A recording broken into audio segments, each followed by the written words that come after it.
This video provides an introduction to convective heat transfer for internal flows.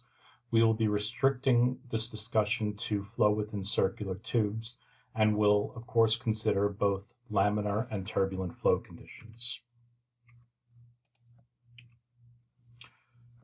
So consider a circular tube that has a perimeter pi d, where d is the interior diameter of the tube, and the area of the cross-section, of course, is pi over 4d squared.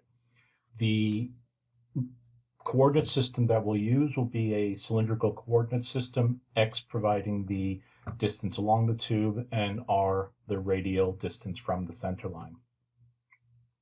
Now, what we'll be working with a uniform flow field at the entrance to the tube. The fluid can have a mass flow rate depending upon its density and the mean velocity, and the fluid will also have its own properties that will be temperature dependent.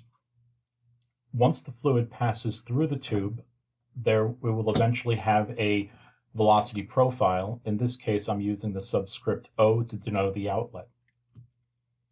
If thermal energy is added to the fluid through the wall of the tube, the outlet temperature, a mean outlet temperature because of the velocity profile, will be greater than the inlet temperature of the fluid. Now, what this essentially means is we will have a uniform temperature profile coming into the fluid. So again, if there's a uniform velocity profile, the temperature will be uniform also throughout that fluid.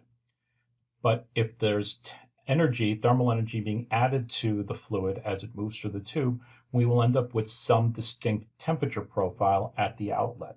As you can see here, the length of the red lines, the horizontal lines, are denoting essentially the magnitude of the temperature. So we'll have a fairly uniform, so a smaller red line at the inlet, and if we're allowing energy to enter into the fluid, we would expect a longer line, so a higher magnitude or temperature of the fluid, and with a distinct profile. In this case, the interior fluid will be a little bit colder than the exterior fluid. Now, we also allow for the situation where thermal energy may be removed from the fluid. In this case, the initial temperature here would be greater than the mean temperature at the outlet. I didn't create a pictograph of that type of profile, but it is a possibility. Before we move on to further discuss the thermal aspects, the velocity profile, so we know that if we have a uniform velocity of the fluid coming into the pipe, that viscous effects will slowly, they'll be present automatically right from the leading edge, and eventually the flow will coalesce into a fully developed profile. And past this point, the profile will not change, and we consider this a fully developed region.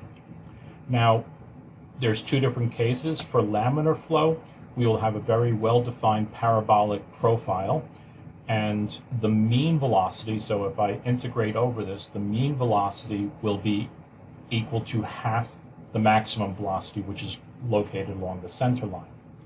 We can also have a turbulent flow, and for that case, the mean velocity will be very close to the maximum velocity of the fluid, and the viscous effects are only really present within what is typically referred to as a viscous sublayer, where the magnitude of velocity drops very quickly from a maximum velocity to zero very close to the wall.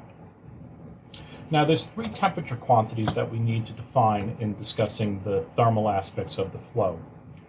We'll have the local temperature of the fluid. So the temperature can vary as a function of R and X. So in this case, our uniform flow field coming into the pipe would be uniform in the R direction and at X equaling 0. And then after we move a certain time or period or length through the pipe, we will have created a velocity profile. So the temperature will vary as a function of the radius as I move from the center of the tube out towards the walls, and it'll also change as a function of X, uniform here, and slowly as we move through the pipe are developing a profile. The next temperature quantity is temperature of the inner surface of the tube. So now there's different conditions, but in general, for our discussion, Ts will be a function of X. The wall temperature could be a set value at the inlet of the tube, and it could grow to a larger value as I move down the tube. And the last one we want to talk about is the mean temperature of the fluid. So while we have a distinct velocity profile, it is possible to define a mean temperature. It will be somewhere between the wall temperature, Ts, at any given X location, and the actual temperature profile, again at a specific X location. And typically what you're doing is you're integrating the temperature over the complete cross-sectional area, in this case the circular cross-section, and then dividing through by that cross-section, and that is the definition of the mean temperature, which will also be a function of X, because you would have a uniform temperature here, which would be your mean temperature at the inlet, and at any X location you will again have some type of mean temperature. And lastly, to continue with this discussion, we will define a non-dimensional temperature. So we've done this before in our discussion of the bound layers for external flow. So in this case, our non-dimensional temperature will be Ts minus the local temperature divided by Ts minus the mean temperature. And we will be utilizing this in the following discussions.